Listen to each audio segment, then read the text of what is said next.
नमस्कार, इझी रेसिपीमध्ये तुम्हा सर्वांचे स्वागत आहे।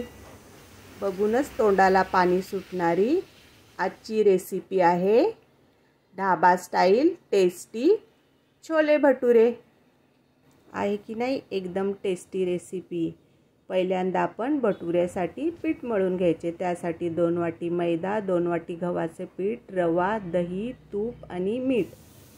एका भांड्यामध्ये गव्हाचे पीठ, मैद्याचे पीठ मिक्स करून त्यामध्ये 1 वाटी रवा घालून घ्यायचा आणि अर्धी वाटी दही आणि 2 चमचे तूप घालून चवीपुरते मीठ, चवीपुरती अर्धा चमचा साखर घालून सर्व मिश्रण छान मिक्स करून घ्यायचे। सर्व मिश्रण छान मिक्स झाल्यावर त्यामध्ये पाणी घालून पीठ मळून घ्यायचे। छोल्याचे पीठ छान घट्ट असे मळून घ्यायचे, म्हणजे आपले छोले छान टम्म फुगतात। थोडे थोडे पाणी घालून मस्त असे घट्ट पीठ मळून झालेले आहे। बघा झाले की नाही। आता 15 मिनिटं छान मुरण्यासाठी झाकून ठेवायचे। आता आपण छोले बनवूया। त्यासाठी काबुली चणे 5 ते 6 तास भिजवून घेतलेले आहेत। ते स्वच्छ धुवून एका भांड्यामध्ये घेऊन त्यामध्ये पाणी घालून घ्यायचे आणि आता मी कुकरला शिजवणार आहे। तुम्ही भांड्यात शिजवले तरी चालेल।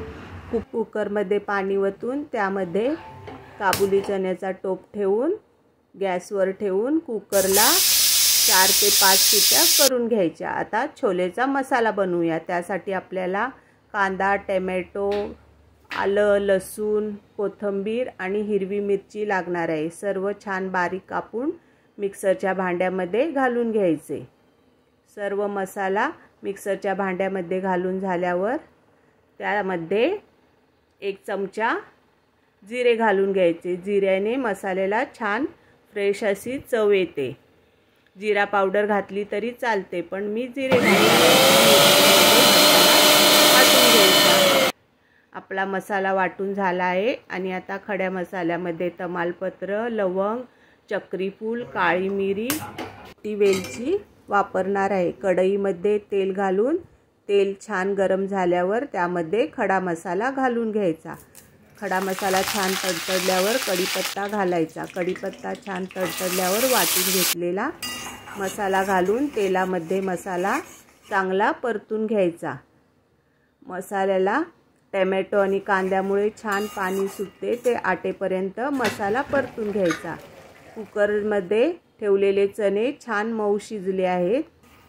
मसाला आता परतून छान मसाल्यामधले सर्व पाणी आटले आहे। आता त्यामध्ये हळद, मीठ, धना पावडर, लाल मिरची पावडर आणि गरम मसाला पावडर घालून सर्व छान मिक्स करून घ्यायचे आणि मसाला छान परतून घ्यायचा। मसाला चांगला परतल्यावर त्यामध्ये 1 चमचा दही घालून पुन्हा मसाला सर्व पाणी आटेपर्यंत परतायचा। मसाला चांगला परतून झाला आहे, तेल सुटायला लागले। आता त्यामध्ये शिजवून घेतलेले काबुली चणे घालून घ्यायचे आणि सर्व छान मिक्स करून आपल्या चण्या मसाल्याला 1 उकळी येऊन द्यायची। मस्त असा आपला मसाला तयार झालेला आहे। चण्या मसाल्याला चांगली उकळी आलेली आहे। आता वरून फ्रेश कोथिंबीर घालायची। तयार झाले आहेत आपले छोले। आता आपण भटुरे बनवूया। त्यासाठी पिठाचा एक गोळा घेऊन छान गोल करून घ्यायचा आणि थोडेसे तेल लावून मस्त असे भटुरे लाटून घ्यायचे। भटुरे थोडे पुऱ्यापेक्षा मोठे असतात, म्हणून छान मोठा असा भटुरा लाटून घ्यायचा। मस्त भटुरा लाटून झाला आहे। आता गरम गरम तेलात मस्त तळून घ्यायचा। आपण पीठ छान घट्ट मळल्यामुळे आपले भटुरे छान मस्त फुग्यासारखे फुलत आहेत। बघा फुलले की नाही। अशा पद्धतीने पीठ मळले की आपले भटुरे टम्म फुगतात। मस्त असा गोल गरगरीत फुगलेला भटुरा भाजून तयार झाला आहे। अशा पद्धतीने सर्व भटुरे बनवून घ्यायचे। छान असे गोल टम्म फुगणारे भटुरे तयार करून घ्यायचे। अशा सोप्या पद्धतीने आपण मस्त घरच्या घरी हॉटेल आणि ढाबा स्टाईलचे छोले भटुरे कधी पण करून खाऊ शकतो। कसे वाटले छोले भटुरे हे कमेंट करून सांगा आणि व्हिडिओ आवडला तर लाईक शेअर सबस्क्राईब करायला विसरू नका। आपले सर्व जेवण तयार झाले। आता आपण ताट बनवूया। वाटीमध्ये गरमागरम छोले, त्यानंतर गरमागरम भटुरे, लच्छा कांदा आणि बुंदी रायता। कसे दिसते ताट बघून सुटले का नाही तोंडाला पाणी? मग या जेवायला मस्त गरमागरम छोले भटुरे खायला। अशा पद्धतीचे छोले भटुरे नक्की एकदा करून बघा, एकदम चवदार होतात। आणि पुन्हा भेटूया नवीन रेसिपी घेऊन। धन्यवाद।